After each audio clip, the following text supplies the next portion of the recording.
A është obligim me I falë 2 rekate çdo herë që hyn në xhami? Allahu alem, kjo do të thënë tema është për cilën ka mendime të ndryshme mes dietarëve. Por njeriu nuk duhet ta lër. Këtë namaz nuk duhet ta lër asnjëherë. Kur hyn në xhami, ka thënë pejgamberi sallallahu alaihi wasallam, kush hyn në xhami mos ulet pa falur 2 rekate.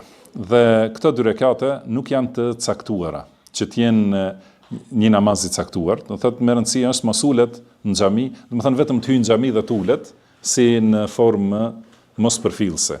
Por hyn në xhami dhe menjëherë I drejtohet namazit ose namaz, do të thënë sunetet e asaj kohe, ose 2 rekate që falen mes ezanit dhe ikametit, ose hyn në farz. Do të thënë me rëndësi është që kur hyn në xhami duhet të hyjë në namaz, pa marrë parasysh me çfarë niyeti falet ai namaz. Dhe nëse nuk ka asnjë namaz tjetër, atëherë mund të fal vetëm 2 rekate për këtë shkak, për cilin ka thënë pejgamberi sallallahu alaihi wasallam, mos ulet pa falur 2 rekate. Wallahu a'lam.